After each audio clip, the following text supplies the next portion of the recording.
అందరికీ నమస్కారం. నేను జడ్చర్ల ఎమ్మెల్యే అనిరుద్ రెడ్డి. ఈరోజు బాలనగర్ మండలం బాలనగర్ గ్రామంలో సర్వే నంబర్ 118 ముందు మనం నిలబడి ఉన్నాం. ఎలక్షన్స్ ముందు నేను ప్రచారం చేసేటప్పుడు బాలనగర్ ప్రజలు నా దగ్గర రావడం జరిగింది, రైతులు రావడం జరిగింది. ఇక్కడ మొత్తం 12 ఫీట్లు మొత్తం మట్టి నింపేసి ఈ చెరువు నుంచి ఏదైతే ఓవర్ఫ్లో అయ్యే నీళ్ళని మొత్తం అటు డైవర్ట్ చేసినారు. ఈ నీళ్లు ఇటు పోవాలి కిందికి, కానీ మొత్తం డైవర్ట్ చేసిన దీనివల్ల ఆ కింది పక్క ఉన్న రైతుల భూములు అన్నీ మునిగిపోతున్నాయని చెప్పడం జరిగింది. ఆ రోజు యాక్షన్ తీసుకోమంటే అధికారులు యాక్షన్ తీసుకోలేదు. అప్పుడప్పుడే అన్ని పర్మిషన్స్ ఎలక్షన్స్ ముందు వాళ్ళకి ఇష్టారాజ్యంగా పర్మిషన్స్ ఇవ్వడం జరిగింది. ఒకటి ఇరిగేషన్ డిపార్ట్మెంట్ ఈ కాలువ అంతా బాగానే ఉన్నది అని చెప్పి రిపోర్ట్ ఇచ్చి పర్మిషన్ ఇవ్వండి అని చెప్పేసి ముడా కమిషనర్కి వాళ్ళు ఇవ్వడం జరిగింది. దాని తర్వాత రెవెన్యూ డిపార్ట్మెంట్, ఇది అసైన్డ్ భూమి. ఈ భూమిలో వైకుంఠధామం కట్టిండు, దానికి శంకుస్థాపం కూడా అప్పుడున్న మాజీ ఎమ్మెల్యే లక్ష్మారెడ్డి శంకుస్థాపం చేసిండు. వైకుంఠధామం కూడా కట్టినారు. మీ ప్రింట్ మీడియాలో కూడా ఇది రావడం జరిగింది. మీరు చూస్తే 2009లో ఇది గూగుల్ మ్యాప్, దీంట్లో క్లియర్గా ఉన్నది నీళ్ళు ఎక్కడి నుంచి పోతుందనేది. ఇది 2019. దాని తర్వాత 2021లో ఇది చూస్తున్నారా, పెద్ద చెరువు. ఈ చెరువు నుంచి నీళ్లు ఇక్కడి నుంచి పోతుందన్నట్టు క్లియర్గా మ్యాపింగ్ ఉంది. దాని తర్వాత 2022లో చూడండి, వైకుంఠధామం కూడా ఇక్కడ కట్టినట్టు క్లియర్గా గూగుల్ ఎర్త్ మ్యాప్లో మీకు క్లియర్గా కనిపిస్తుంది. 2022లో అప్పుడే జరిగింది. ఇక్కడ మొత్తము మీరు చూస్తే చెరువు కింద ఇదంతా మట్టి నింపేసి ఈ కాలువని ఇట్లా స్ట్రైట్గా పోయేదాన్ని మొత్తము ఇటు పక్కకి డైవర్ట్ చేసి ఇదే ఈ కట్ట వేసి మొత్తము డైవర్ట్ అటు పక్క చేయడం జరిగింది. నేను ఎమ్మెల్యే అయిన తర్వాత కంప్లైంట్ ఇవ్వడం జరిగింది. అయినా కానీ కూడా దానిపైన పట్టించుకోకుండా ఈరోజు దీనికి పర్మిషన్స్ ఇవ్వాలని చూస్తున్నారు. మీరు చూస్తే దాని తర్వాత ఏడీ మైన్స్ నేనే ఇక్కడికి పిలిపించినాను. ఏడీ మైన్స్ ఇక్కడ రావడం జరిగింది. ఏడీ మైన్స్ వచ్చిన తర్వాత ఆయన దీంట్లో నిజంగానే మట్టి వేసినారు. 12 ఎకరాల వరకు మొత్తం 12 ఫీట్లు నింపినారని చెప్పేసి దాదాపు 5,12,00,000 రూపాయలు దీనిపైన సీనరేజ్ ఫీజు కట్టలేదని చెప్పేసి వాళ్ళకి నోటీస్ ఇవ్వడం జరిగింది.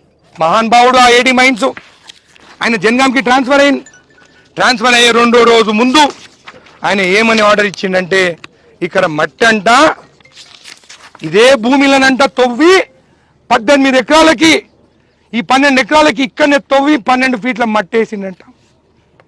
ఏంది ఇది? 6 కోట్ల రూపాయలు ప్రభుత్వానికి రావాల్సిన మనీ ఆయనే నోటీస్ ఇస్తాడు, ఆయనే మెన్షన్ చేశాడు. ఇన్స్పెక్షన్ నేనే వచ్చి చేసినాను అని ఇన్స్పెక్షన్ చేసి ఇన్స్పెక్షన్ది ఈ ఏడీ మైన్స్ క్యాన్సిలేషన్ ఎట్లా చేసింది తెలుసా? వరాడి డెవలపర్స్ వాళ్ళు నాకు నివేదిక ఇచ్చినారు, వాళ్ళు మట్టంట ఇదే భూములకే వేసిందంట అని చెప్పేసి దాదాపు ఇది 5,12,00,000 రూపాయల అమౌంట్ ఏదైతే వాళ్ళ పైన ఫైన్ వేసినారో అది క్యాన్సిల్ చేస్తూ జన్గామ్కి ఏడీ మైన్స్కి వెళ్ళడం జరిగింది. మీరు చెప్పండి, ఇక్కడ మీరే సాక్ష్యం, మీరు ఇక్కడికి పిలిపించిందే ఇది నిజాలు చూపించేదానికి.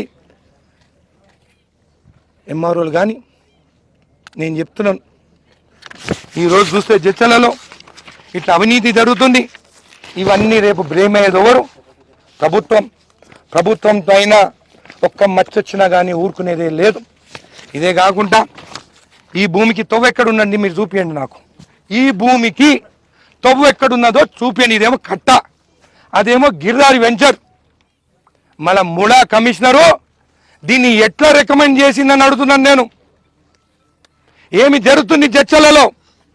దళారులను పెట్టుకొని పాపం నిన్న ఒక ఆయన రిజిస్ట్రేషన్ కోసం ఎంఆర్ ఆఫీస్ జడ్చర్లకు పోతే నీ పైన క్రాప్ లోన్ ఉంది రిజిస్ట్రేషన్ చేయనని అన్నాడు. నాకు తెలియగానే అడిషనల్ కలెక్టర్ గారికి ఫోన్ చేసినాను. క్రాప్ లోన్కి రిజిస్ట్రేషన్కి ఏమన్నా లింక్ ఉందా? ఆయన కూతురికి రిజిస్ట్రేషన్ చేస్తున్నంటే ఇమీడియట్ అడిషనల్ కలెక్టర్ గారు చెప్పగానే రిజిస్ట్రేషన్ అయింది. మధ్యలో దళాలను పెట్టినారు. ఇదే కాకుండా భూదాన్ భూములు రిజిస్ట్రేషన్ చేయొచ్చా? చేయొద్దు. 2018లో మహాన్ భావుడు జడ్చర్ల ఎంఆర్ఓ పాత ఎంఆర్ఓ ఇక్కడ చేసిన ఘనత. అన్ని అసైన్డ్ భూములు కొల్లపల్లిలో 1000 ఎకరాలు గవర్నమెంట్ భూమి ఉండాలి, భూదాన్ భూమి ఉండాలి. దాని తర్వాత అసైన్ భూములు ఉండాలి, సగం రిజిస్ట్రేషన్ చేసేసి దీని బాధ్యత ఎవరు తీసుకుంటారు? మళ్ళీ ఇదే కాకుండా ఇది భూదాన్ భూము, సర్వే నెంబర్ ఒకటి చెప్తాను, సర్వే నెంబర్ 389 కొత్త ఎంఆర్ఓ డేట్ 8/1/2024 భూదాన్ భూమిని రిజిస్ట్రేషన్ చేసి దీని బాధ్యత ఎవరు తీసుకుంటారు? జడ్చర్ల నియోజకవర్గంలో పాత ఎమ్మెల్యే ఆయనకి వాళ్ళకి ఏం లావాదేవీలు ఉన్నాయో జరిగింది, కానీ ఇప్పుడు మాత్రం జరగదని చెప్తున్నాను. మీరు అడగొచ్చు, అధికారంలో ఉన్నావు నువ్వు ఎందుకు మాట్లాడుతున్నావు అని. అవును, అధికారంలో ఉన్నా, నన్ను గెలిపించింది జడ్చర్ల ప్రజలు. ఇక్కడ ఏం జరుగుతుందో వాళ్ళకి కూడా తెలియాలి, దీనిపైన యాక్షన్ తీసుకుంటామని చెప్పి కూడా మీకు తెలియజేస్తున్నాను. ప్రతి ఒక్క భూమి గురించి మాట్లాడుతాను, ప్రతి ఒక్క గవర్నమెంట్ భూమి కాపాడుతానని తెలియజేస్తున్నాను. చీఫ్ సెక్రటరీ శాంతకుమారి గారికి, నవీన్ మిట్టల్ గారికి, డైరెక్టర్ ఆఫ్ మైన్స్కి, కలెక్టర్కి, ఇరిగేషన్ డిపార్ట్మెంట్కి అందరికీ కంప్లైంట్ రాస్తున్నాను. ఇక్కడ ఫిజికల్గా ఉండేది ఒకటి, మీ అధికారులు కొంతమంది అవినీతి పరులు, కొంతమంది వాళ్ళు ఇచ్చిన నివేదికకి ఇక్కడ కనిపించేది వేరుంది. 4 డిపార్ట్మెంట్ ఇక్కడికి రావాల్సిందే.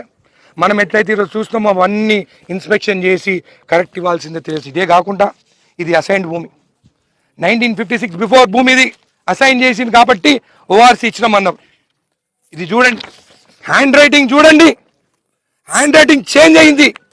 దీనికి ఫారెన్సిక్ పంపించి ఈ అసైన్ భూమి కరెక్టా కాదా, 56 బిఫోర్దేనా అని తెలుసుకోమంటే కూడా అధికారులు ఫారెన్సిక్కి రాసుకోలేరు. వాళ్ళకే వదిలేసిన. ఎలక్షన్ కూడా అయిపోయిందంత నేనేందో చూపిస్తా. ఇన్ని రోజు కామ్గా ఉన్నాను, పేద ప్రజలకి అన్యాయం జరిగితే ఊరుకోనని చెప్పి తెలియజేస్తున్నాను. ఇదే కాకుండా మళ్ళీ 1956 బిఫోర్ భూమి ఉంటే దానికి ఫీజు కట్టి రిజిస్ట్రేషన్ చేసుకోవాలి. ఆ ఫీజు రిసిప్ట్ ఉందా? ఫీజు రిసిప్ట్ ఉందా? బాలనగర్, రాజాపూర్, జడ్చలలో ఫైళ్లు లేవు, ఫైళ్లు మాయం చేసిండు. దొండపల్లిలో 600 ఎకరాల ఫైళ్లు లేవు. ఎక్కడ పోయినాయి ఫైళ్లు? దీంట్లో మెన్షన్ చేసిన ఫైలు లేదు. ఆ ఫైల్ ఎక్కడుంది? దీన్ని చెప్పాల్సిన బాధ్యత ఈ అధికారులకు ఎవరైతే రిజిస్ట్రేషన్ చేసింది. జూన్ 4వ తారీఖు నాడుకి డెడ్ లైన్ ఇస్తున్నాను. దాని తర్వాత ఇదే కట్టపైన నేను బాలనగర్ ప్రజలు 5,000 మందితో దీక్షలు కూర్చుంటాను. ఈ 4 అధికారులు ఎవరైతే దీన్ని ఇన్స్పెక్ట్ చేసి పర్మిషన్ ఇచ్చిండ్రో వాళ్ళు ఇక్కడికి రావాల్సిందే. వచ్చి బాలనగర్ ప్రజలకి ఎట్లా పర్మిషన్ ఇచ్చిందో వాళ్ళు చెప్తే, బాలనగర్ ప్రజలు ఒప్పుకుంటే నేను ఒప్పుకుంటాను అని చెప్పి మీకు తెలియజేస్తున్నాను. ప్రతి గ్రామంలో ఇదే పరిస్థితి. సీఎం గారు చెప్పినారు, ఇలాంటివి ఏవి జరిగినా కానీ కఠిన చర్యలు తీసుకుంటామని. పొల్లపల్లిలో గవర్నమెంట్ భూములు కాపాడుతాను. ఎవరి కోసం గవర్నమెంట్ భూములు? రేపు మీ ప్రజలు, మీ పిల్లల కోసము భూమి లేని వాళ్ళకి ప్లాట్లు ఇస్తాము, మీకోసం కొట్లాడుతున్నాను.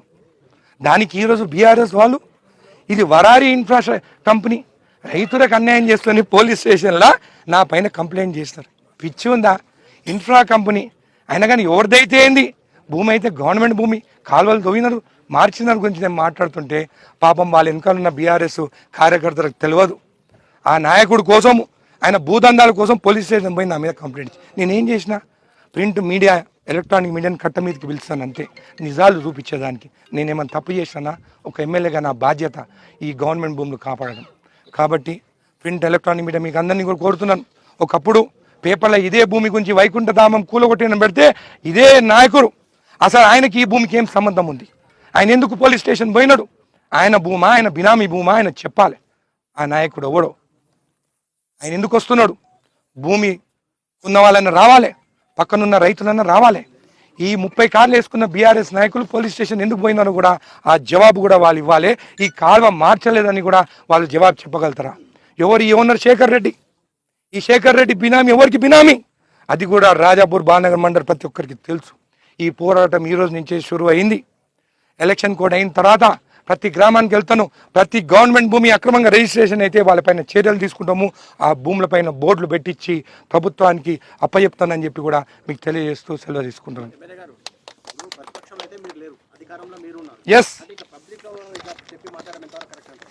ఒకటి చెప్పాలనా, నేను అధికారంలో ఉన్నాను, మా ప్రభుత్వం వచ్చింది, మేము కాపాడాలి, కంప్లైంట్ ఇస్తున్నా అని చెప్పిన ప్రజలకి చెప్పాల్సిన బాధ్యత మీకు మాకుందా లేదా? జరిగింది. ప్రజలకి తెలవాలి ఏం జరుగుతుందని. నేను ఇంట్లో కూర్చొని ఇవన్నీ పర్మిషన్స్ వస్తే అరే పాతెమ్మాలో కింది నుంచి తీసుకున్నారు, ఈ అనిరుద్ధ రెడ్డి కూడా కింది నుంచి తీసుకొని పర్మిషన్ ఇచ్చిన చెప్తారు. ఈ రోజు ఈ బాధ్యత ప్రజలపైన పెట్టేసిన, నేను కూడా వాళ్ళతో ఉన్నా. ఇవన్నీ ఏం జరుగుతున్నాయో వాళ్ళకు కూడా తెలవాలి. ఎవరు ఏం చేస్తున్న వాళ్ళకు కూడా తెలవాలి. అవన్నీ తెలిసేదానికే నా ప్రజలు నన్ను గెలిపించిన ప్రజలకి చెప్పే బాధ్యత నాది. నేను వాళ్ళకి ఖచ్చితంగా ఏది జరిగినా కానీ అవినీతి వాళ్ళకి చెప్తాను ఉంది. అందుకే కదా చర్యలని నేను సస్పెండ్ చేయలేను కదా. ఎస్ చీఫ్ సెక్రటరీ గారికి, రెవెన్యూ సెక్రటరీ గారికి, ఇరిగేషన్ డిపార్ట్మెంట్కి, కలెక్టర్ మహబూబ్ నగర్కి అందరికీ క్లియర్గా ఆధారాలతో సహా పెట్టినాను. ఇప్పుడు చర్యలు వాళ్ళే తీసుకోవాలి. వాళ్ళు ఖచ్చితంగా తీసుకుంటారు చర్యలు. దీనిపైన 6 కోట్ల రూపాయలు ప్రభుత్వానికి నష్టం చేస్తే ఊరుకుంటారా? దీనిపైన ఖచ్చితంగా వాళ్ళు చర్యలు తీసుకుంటారని నమ్మకం ఉంది. లేకుంటే June 4 తర్వాత నేను చేసేది చేస్తాను.